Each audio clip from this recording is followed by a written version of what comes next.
Okay, hello guys, welcome to my YouTube channel, and I'm so thankful we have 180 subscribers. Diba? Ay, palakpak naman. So thank you sa mga nag-subscribe.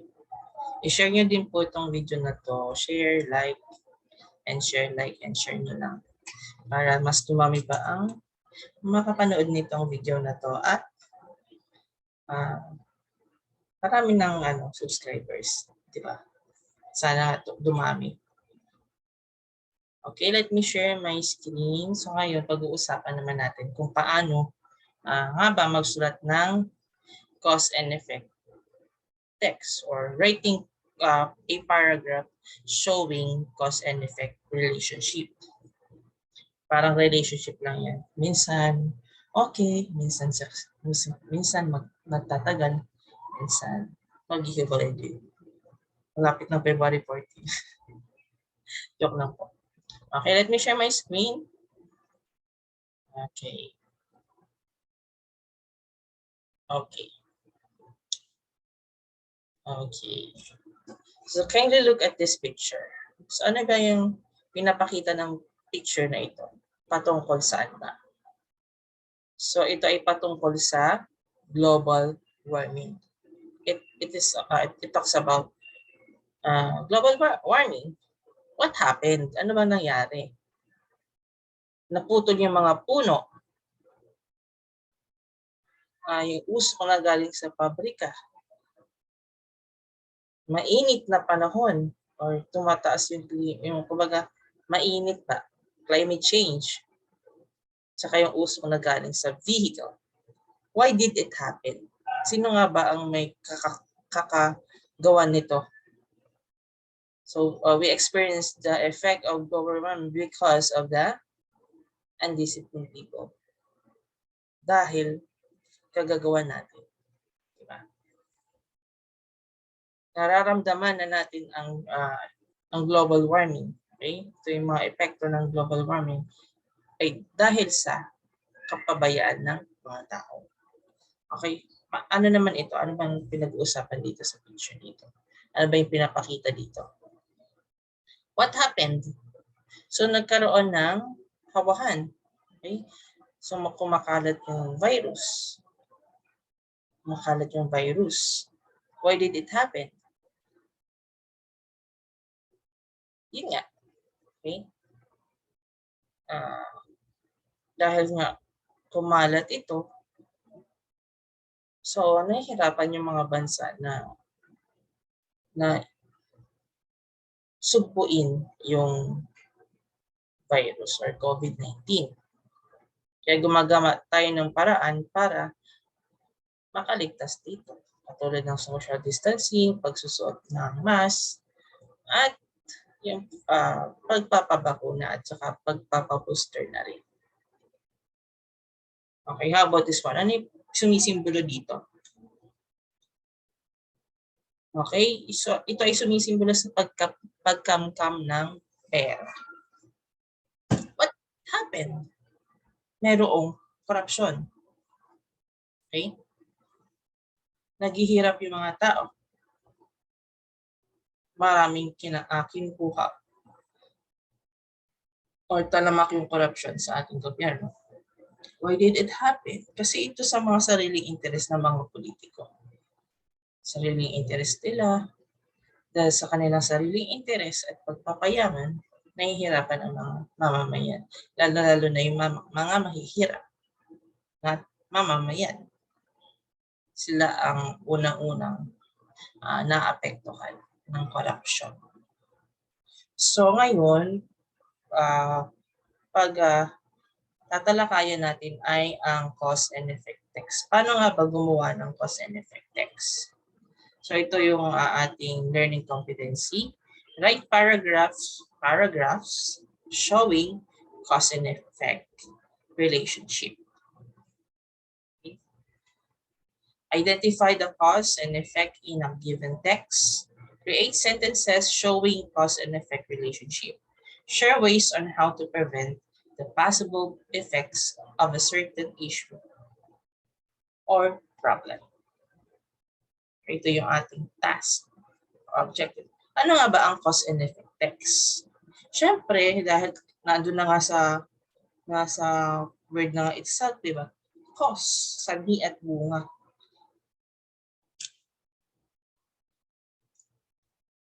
So yung text na yan or composition na yan ay naglalaman ng sanhi at bunga patungkol sa isang issue or topic.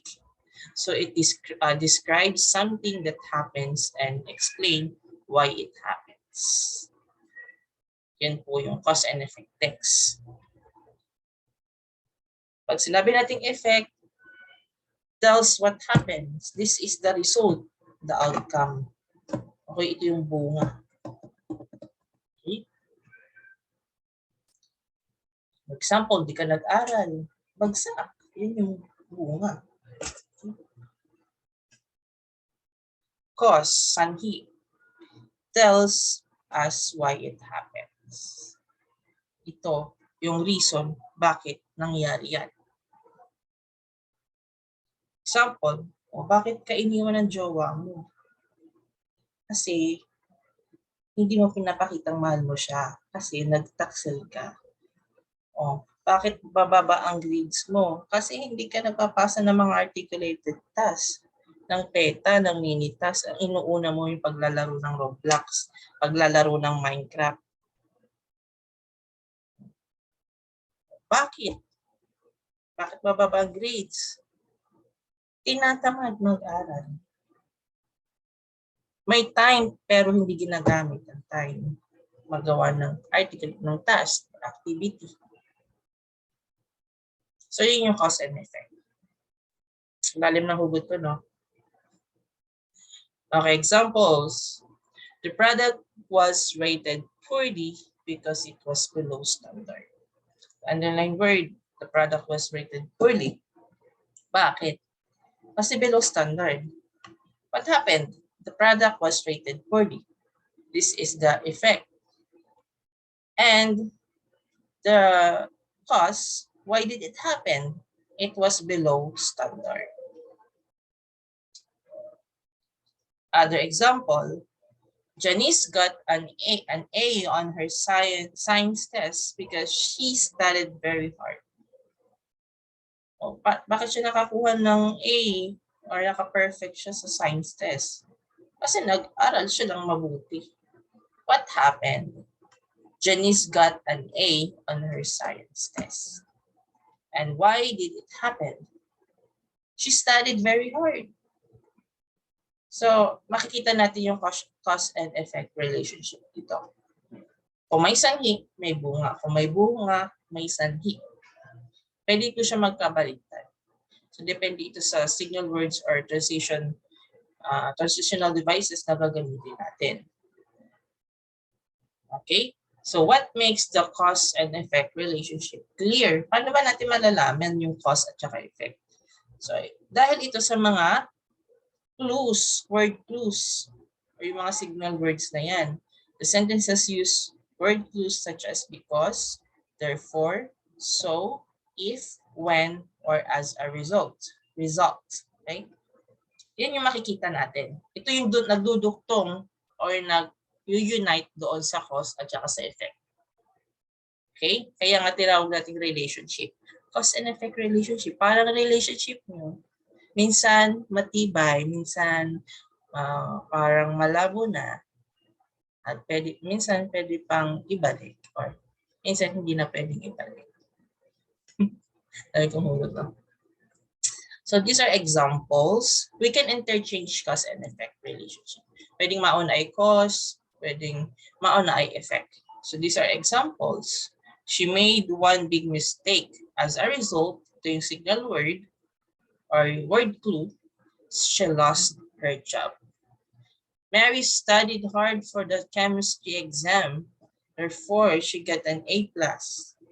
It rained heavily. Consequently, the football game was called off. It was too late. This is cause. So that we cannot go to the cinema. Yun yung outcome, result. He didn't complain to the police. Accordingly, the police took no action. So dito makikita natin yung mga signal words na ginamit, pinagdugtong niya yung cause and effect o yung sanhi at bunga. Pero dito nauna yung cause bago pa yung effect. So pwede nating i-interchange. Balik ta rin. Pwedeng effect muna yung mauna bago yung cause. For example, she was tired as a result of working late. Okay? Yung epekto, pagod siya. Pagod na siyang umasa. Okay? Pagod na siyang maghintay. Okay? Or pagod siya sa trabaho niya. Yung resulta? Working late. Ito yung cause. Okay? My father hasn't slept in 4 days due to his illness. Ito yung effect. Hindi siya makatulog kasi may sakit siya. Hindi siya makatulog kakaisip sa'yo. Hindi siya makatulog kakaisip. Joke lang. Okay, balik na tayo sa topic. Okay, my success was largely due to luck. Sinuwerte siya, so ang dami niyang success sa buhay. They have had to postpone the meeting owing to the strike. Okay? Due to the bad weather, too wet, the match was canceled. So, dito, lalagyan lang natin siya ng wet kung siya, subordinating clause. Di ba alam naman yun na yung subordinating conjunction, di ba? And coordinating conjunctions. Yan. Kasi ayan, conjunction yan. Gumagamit yung conjunction para pagsamahin yung cause and effect. Dalawang clause. So what is cause and effect text type? Paano ba magsulat ng cause and effect text type? So text may be written and organized through cause and effect structure. So may structure tayong sinusunod. Authors write a particular cause or happening and then show the effect or result afterward. Okay? Pwede mo niyang i-present yung sanhi o yung pangyayari bago niya i-present, ipakita yung effect at saka yung resulta noong issue na yun or situation na yun. Tapos lagi natin tatandaan ng cause is the reason why something happened and while effect is the result of that particular happening. What happened? This is the effect. And why did it happen? That is the cause. So the following are the signal words and phrases used in cause and effect text. So ito pwede nyo itong gamitin na signal words para malaman ng readers of madali nyong malaman kung ano yung cause and effect. Okay? Nagdudugtong ito yung para magkaroon tayo ng cause and effect relationship sa sentence. Magawa ng sentence natin. These are for this reason, thus, since, in order to, as a result, therefore, consequently, because, due to, for this reason, on account of. So those are signal words or word clues. Or kung gusto niyo namang pagtuunan yung cause o yung sanhi or mas gusto nyong i-discuss or pagtalakayan yung sanhi ba kaysa doon sa bunga. Ito yung mga pwede nating gamitin na signal words. Ito ay the first cause, second, third, blah blah. The first reason, the second reason, the third reason. Next, yet another factor, because, is caused by, results from. So ito yung magpapakita or pag ginamit natin itong mga words na ito, nagpapahiwatig na ito na yun ay cause o yung kadugtong ng mga signal words na ito ay cause yun. Next is signal words used to show effect. Kung gusto nyo pagtuunan or mag-focus kayo doon sa effects kaysa doon sa bunga, kaysa doon sa sanhi, or mag-focus kayo doon sa effect or bunga kaysa doon sa sanhi or cause. Ito yung pwede nyo gamitin na signal words. Madami namang signal words na pwede nyo gamitin. Ito lang ay example. Okay? Katulad ng one important effect, yun ang ingin ng aso mo. Lagi na lang. Lagi na lang ingay-ingay. Nakikipagsabayan sa akin. Okay? Ito ay mga example. One important effect, another result, a third outcome, as a result, consequently, then, next, therefore, thus, and so. So madami naman na signal words or transitional devices na pwede nyo gamitin na nagpapakita ng reason at saka ng effect. Okay, there are three kinds of cause and effect text. So may tatlo po daw klase ng cause and effect text. Meron, first is cause and effect essay. 2, cause essay. 3 is effect essay. So what is cause and effect essay? It shows how or why something happened and what the result is. Okay? Isang cause, isang effect. Or cause and cause number 1, cause effect number 1, tapos punta siya ng cause number 2, then effect number 2, cause number 3, then effect number 3. Okay, pwedeng ganon, pwedeng isa lang, cause then effect. So these are the format. Kung kung baga magsusunod kayo ng composition na madami or mahaba, meron tayong introduction. Ito yung first paragraph, second, third, fourth. Yung doon niyo ipapakita yung cause and effect number 1, cause and effect number 2, cause and effect number 3, and the summary of all the ideas, or the main idea and supporting details sa conclusion. This is as another paragraph. Okay, bali meron tayong 5 paragraph dito. Introduction, cause and effect 1, 2, 3, and conclusion. Next is cause essay. So pag sinabi natin cause essay, alam niyo na ito, na nagpo-focus masyado doon sa cause kaysa doon sa effect. So cause essay, it shows several causes with one effect only. Meron tayong isang cause, pero pinagtutuunan natin ano yung mga sanhi nito, bakit nagkaroon ng auto accidents. For example, dahil ito sa alcohol, lasing yung nag-drive. Speed, mayabang yung nag-drive, barumbado, pasikat pa. Distractions, maraming distractions sa kalsada. And weather condition, or may bagyo, kidlat, or anong nangyari dyan sa kalsada. Okay. For example, these are multiple causes and one effect. For example, air pollution. Ito yung mga possible causes. Exhaust gases from cars, uncontrolled factory gases, burning of low-quality coal for heating. So, pwede natin gamitin yung format na ito. Introduction, saan nandoon yung topic set, yung main idea, topic sentence, tsaka pinapresent natin yung ating yung cause at saka effect. And then, papaliwanag nyo na yung cause number 1, cause number 2, or cause number 3. And then may konting transition para i-present yung effect. And then conclusion, yung summary ng buong idea. Next is effect essay. It shows one cause but several effects. So dito may isang cause pero ang daming effects.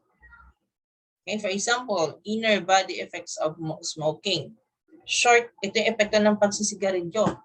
Shortage of breath, coughing, dizziness, cancer, heart disease, lung disease.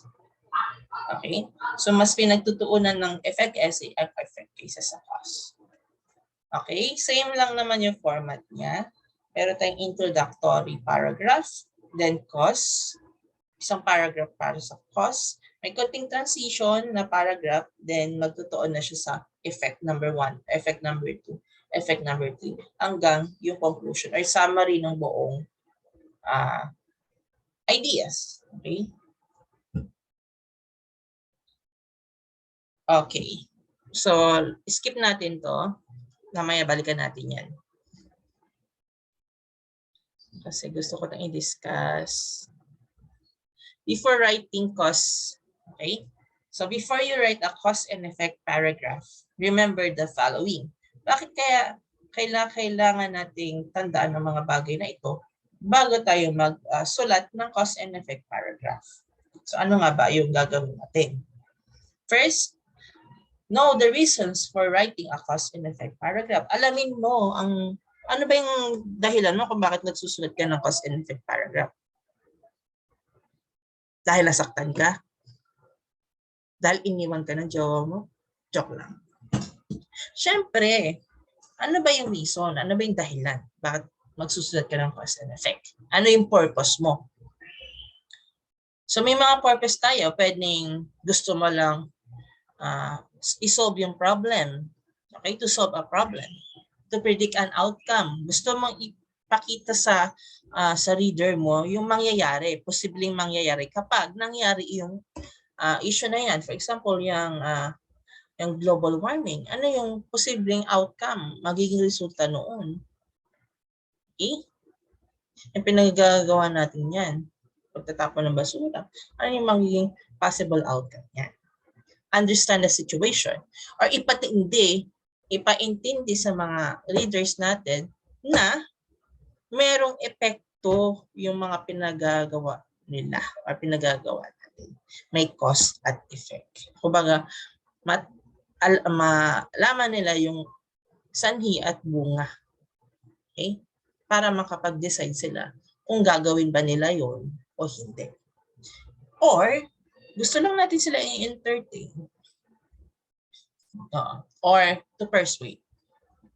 Persuade natin na wag gawin yun. Yung pagtatapon. Kunyari, pollution yung ating topic.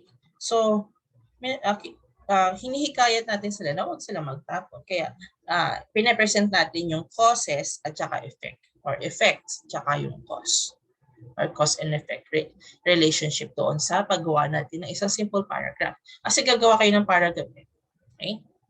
So, hindi naman kayo kumbaga, inoobliga na gumawa na talagang pagkahaba-habang composition. Okay? Katulad nung pinakita ko sa inyo. Yung text type. Wait lang, inom ako.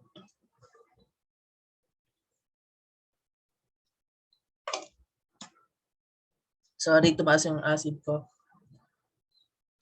Acid reflux. Okay, next is organize the ideas in your paragraph through brainstorming. Okay?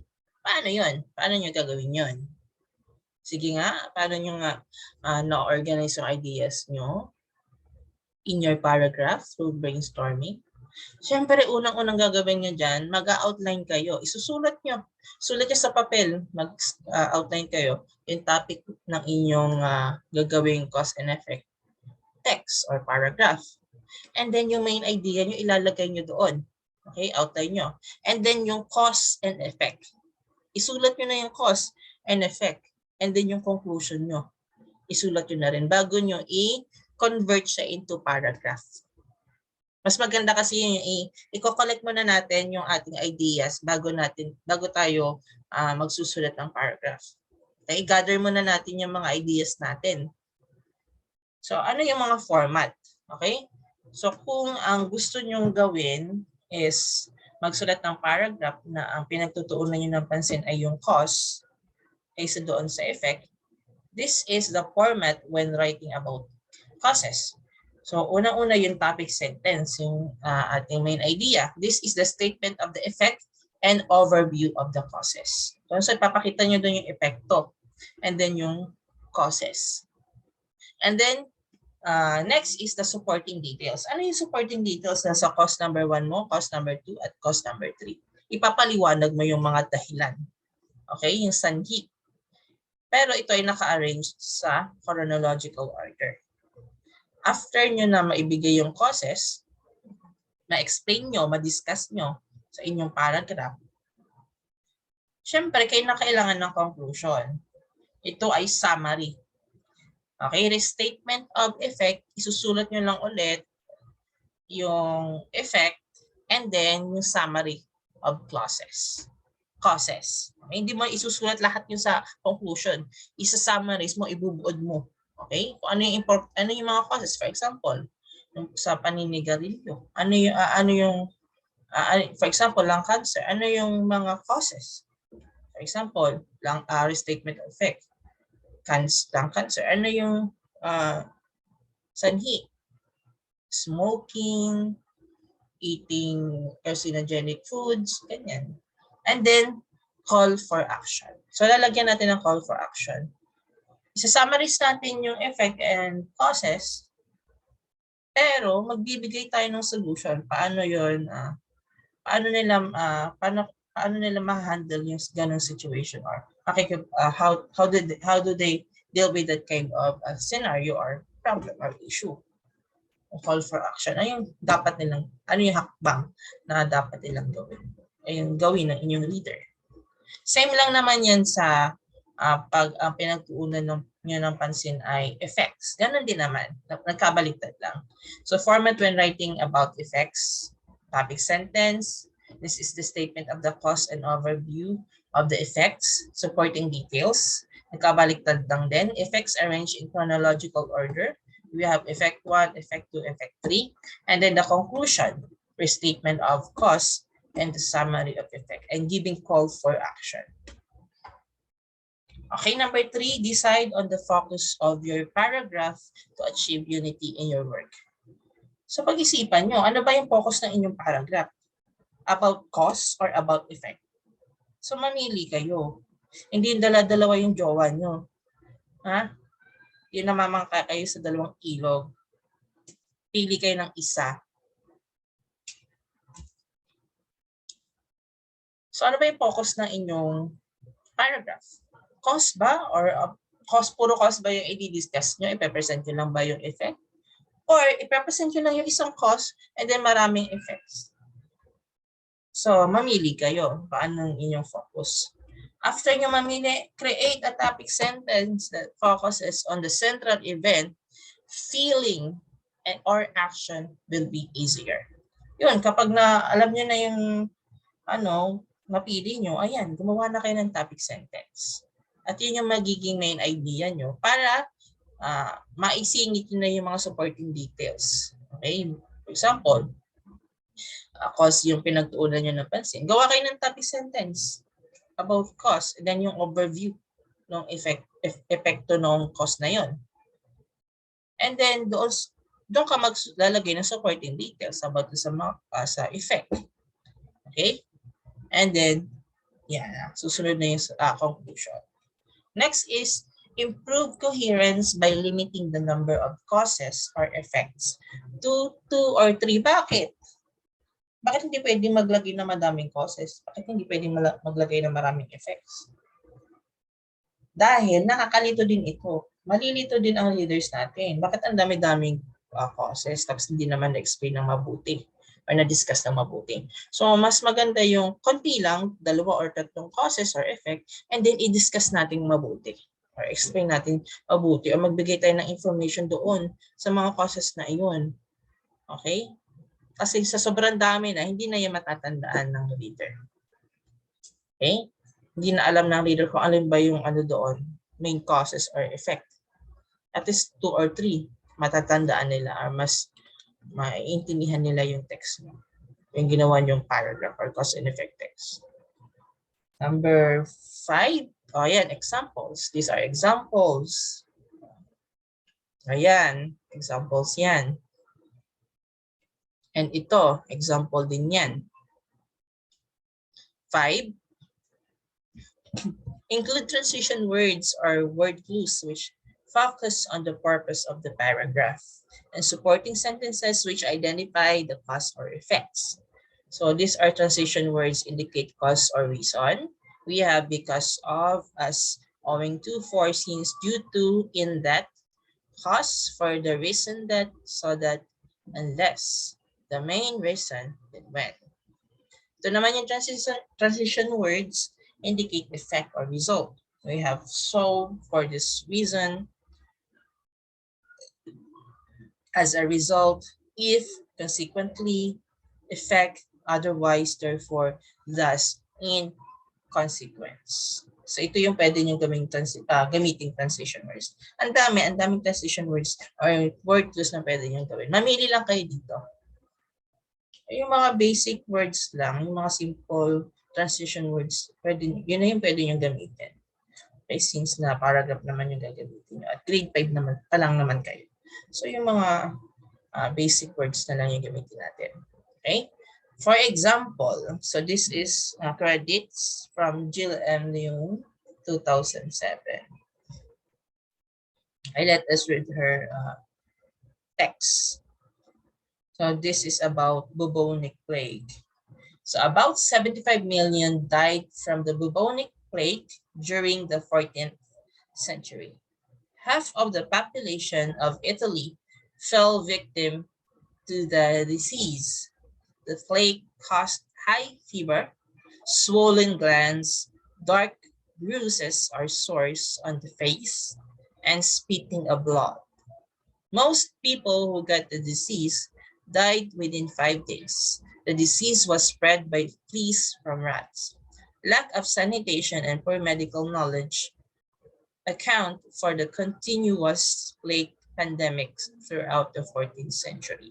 So let us identify the topic sentence, the supporting details, and conclusion. So ito po yan. So about 75 million people died from bubonic plague during the 14th century is the topic sentence. And the supporting sentences, we have effect number 1. Half of the population of Italy fell victim to the disease. Diba? Nag-spread siya. Hindi madaming na biktima. Number 2, the plague caused high fever, swollen glands, dark bruises and sores on the face, and spitting of blood. Effect number 2.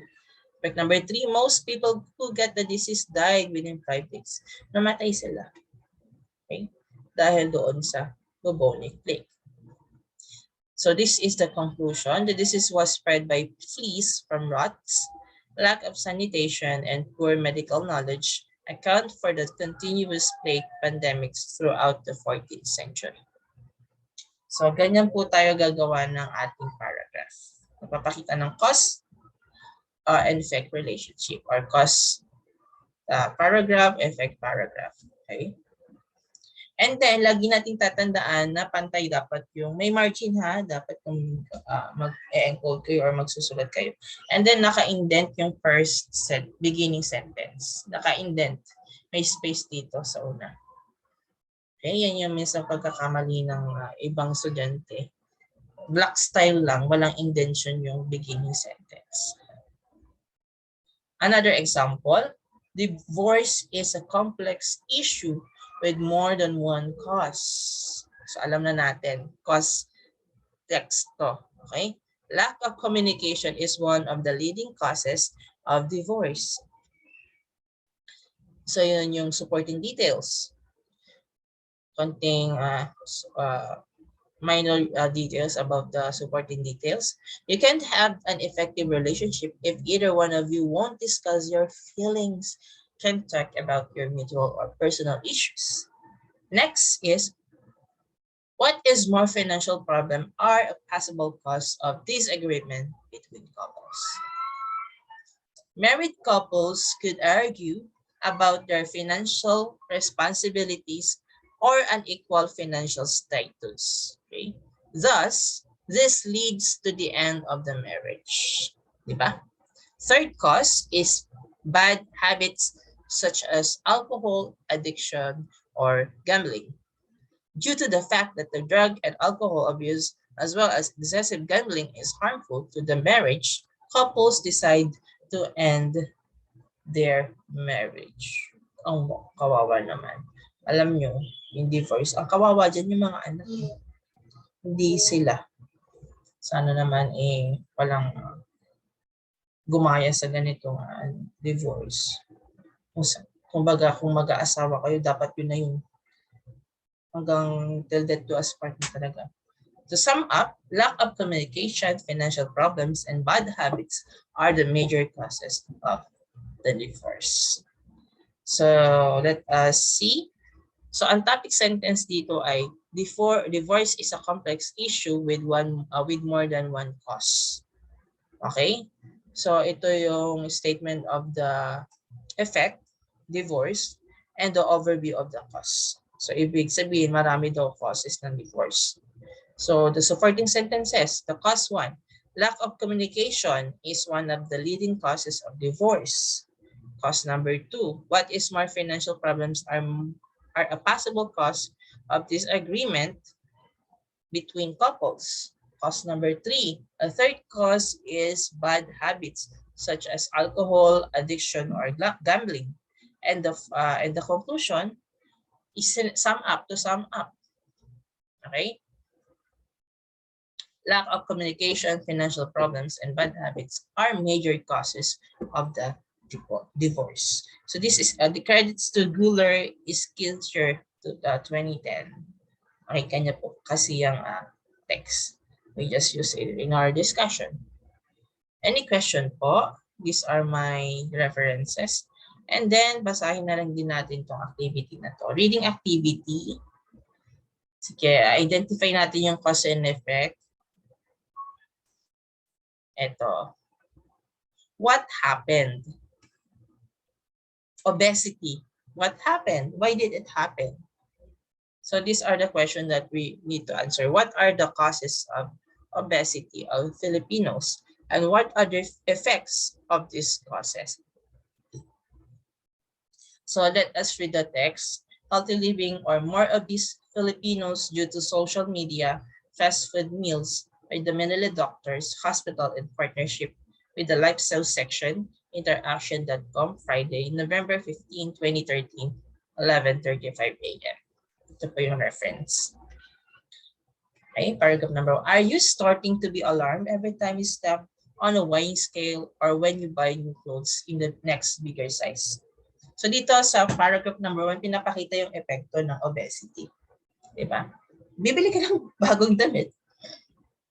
Kasi tumaba ka na. Parang ako, large, medium dati, large.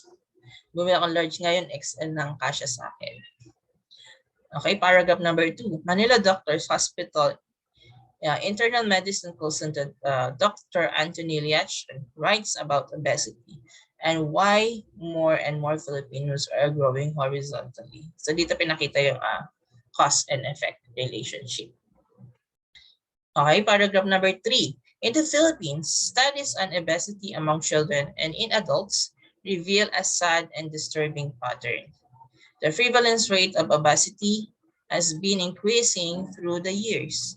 The Philippine National Heart Evaluation and Survey 2002 has placed the prevalence rate of obesity among Filipino children at 3.2%.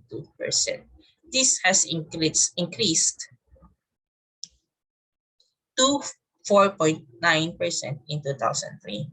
OPINA 2005 reported that the National Nutrition Council of the Philippines survey likewise noted the gradual increase in the incidence of obesity in 2003. So ang epekto ng obesity, there is a gradual increase in the incidence of obesity in 2003.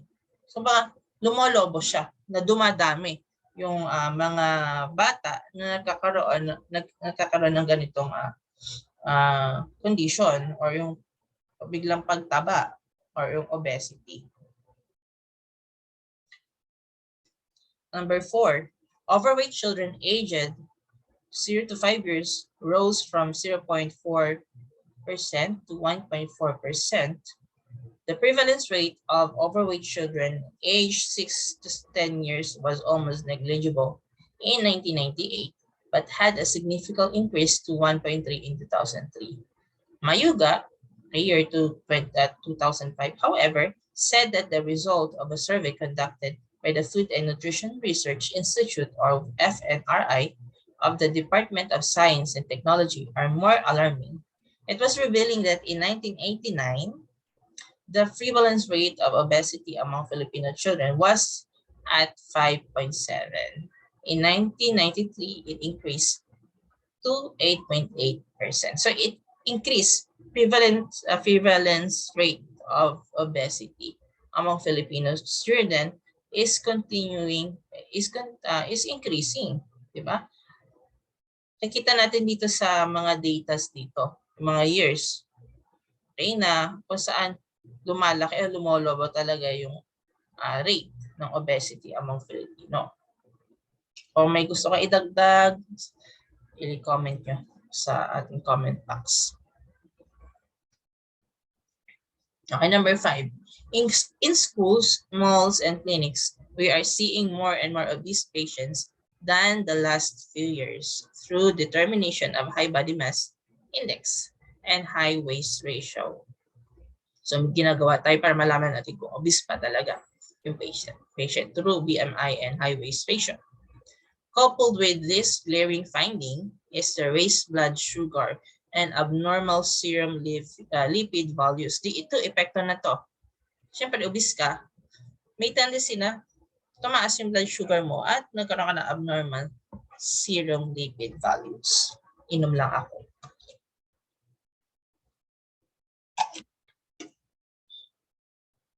Okay, so this trend is evidently seen in Southeast Asian countries due to globalization and urbanization. So, talamak talaga ito. Lalong-lalo natin makikita natin ito sa mga Southeast Asian countries.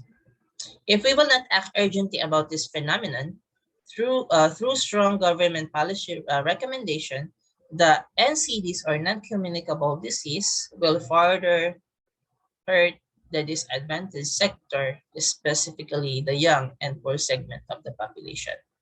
Kung mag-continue pa rin yung ganitong problema or yung pagdami ng obese dahil nga sa epekto nito, pagkakaroon ng sakit, ay maapektuhan talaga yung young and poor segment ng ating populasyon.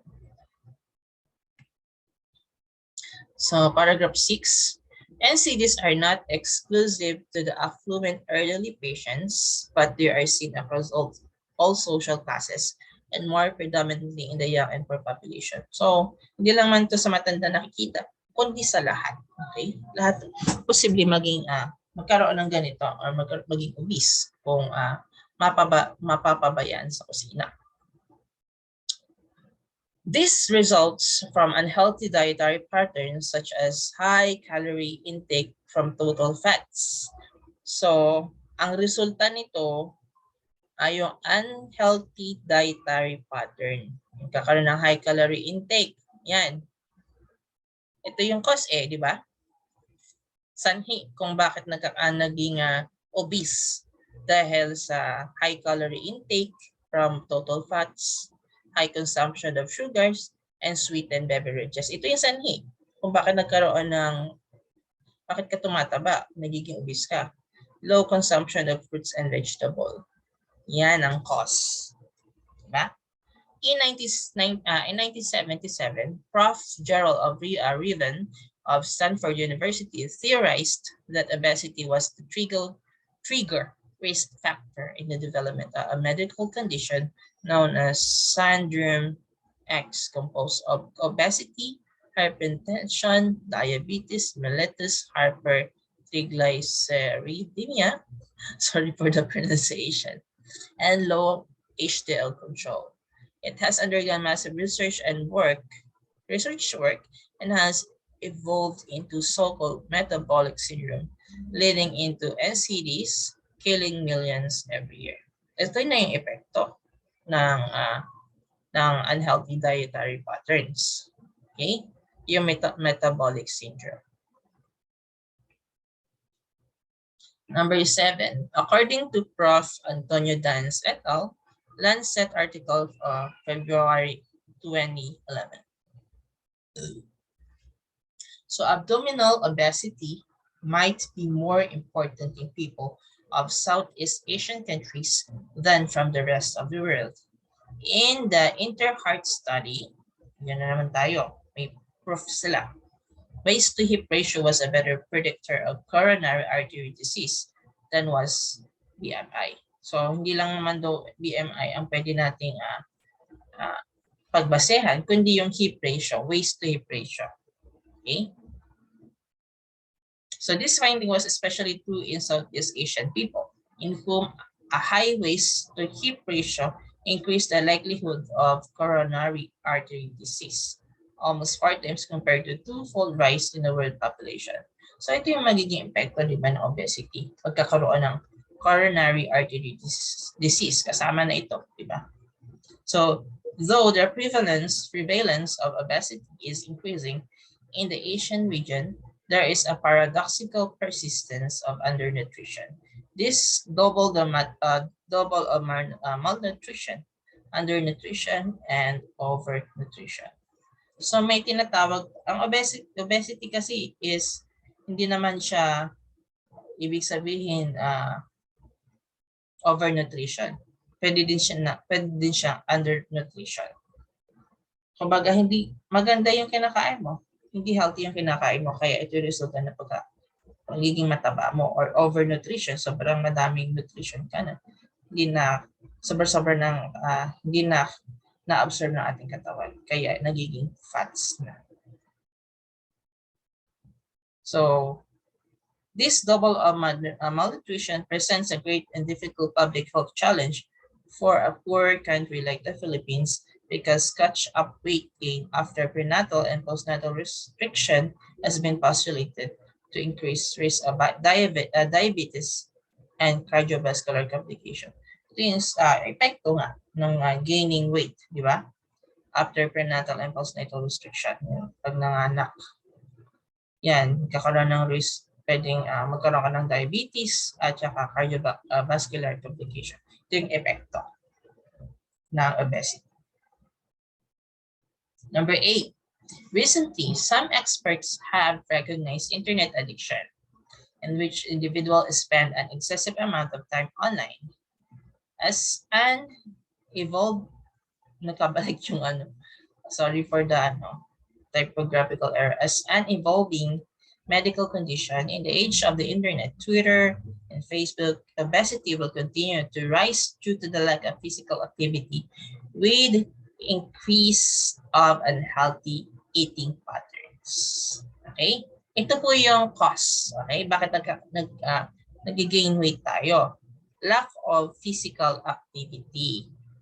Kain, tulog, nood ng TV, internet, and Facebook. Na Facebook, YouTube, naglalaro ng online games. Nakaupo lang tayo. Then matutulog na lang. So, lack of physical activity. Ito po yung cause. With increase of unhealthy eating patterns. Yung pagkain natin ng mga junk foods, yung mga high intake of french fries, burgers, pizza, may cholesterol kasi yan eh. Diba? Bad cholesterol. Sweetened beverages and junk food, yan, maraming sweets yan. Smoking with obesity is a deadly combination. Okay, tobacco use among children aged 30 to 15 years is very common in the Philippines. So, smoking with obesity is the deadly combination. So, nagkakaroon din ng sakit kung mas malala pa kung magsisigarilyo pa tayo. Yun yung sanhi. Okay? Dinagdagan pa natin. Okay, number 9. One disturbing fact that based on the preponderance of data is the finding that deaths from the NCDs in the region are highest in countries that are economically poor, lalong-lalo na dito sa Philippines. If this inequality or equity is to be corrected, healthcare delivery has to be structured in a manner that maximizes use of meager resources and strikes a careful balance between speedy public health interventions and medical services. Public and preventive health programs have a unique advantage in that they do not involve massive investment in costly equipment and drugs. So ito yung suggestion, di ba? Kung maganda or ma-maximize yung health programs, di ba? Or public and preventive health programs. Kasi disturbing fact na talaga itong yung obesity. Kasi maraming namamatay dito. Ito yung epekto. Di ba pag napabayaan? Ito yung epekto eh. Maraming deaths from national non-communicable disease. Yan, obesity na yan. Maraming epekto niya. Death. Diba? Pag hindi na gamot or nagkaroon ka ng sakit, mamamatay ka talaga. Diba? Saging na pagkamatay. Number 10. Here are some pioneering recommendations that we need to do differently given our limited resources and the silent NCD epidemic that the young and poor are facing. Okay? Kasama na yung obesity dito. Okay? Transformative education of teachers and all students from the primary and secondary education to the collegiate levels on preventive health education, focus on healthy diet options, and increase in physical activity with tobacco cessation as top priorities. Ito na yung solution eh. Okay? Ito na yung isosolve natin. Okay? Para mawala yan, yung obesity na yan, hindi mangyari yan. So, kailangan ng primary and secondary education.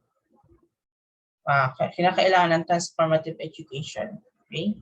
Nagko-focus on preventive health education, focus on healthy diet options. Ito yung i-recommend ng writer. Okay? Yung healthy diet options. Increase in physical activity with tobacco cessation. 10.2, local government unit heads will have to pass ordinances quickly to curb tobacco use, issue dietary guidelines and food labels, and build infrastructure like provision of pedestrian pathways so people can do physical activities. Okay? So ang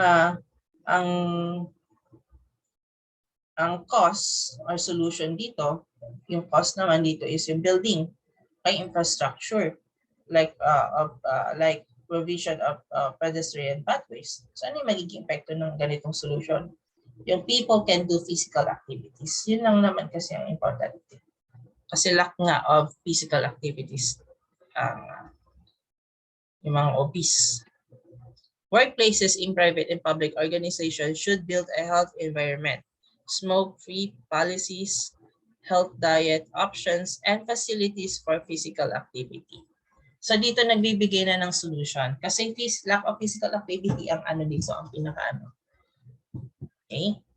Yung nagbibigay health environment, ito yung mga solutions. Food and Drug Administration with the help of technical experts from the private sector has to regulate the national industry through implementation of food labels and calorie counters to restrict the use of high-calorie foods, trans fat, acid, sugars, and salts. Okay? Yung mga sanhi, di ba? Yung high-calorie foods, fatty acids, sugar, and salts. Yun yung sanhi ng pagkakaroon ng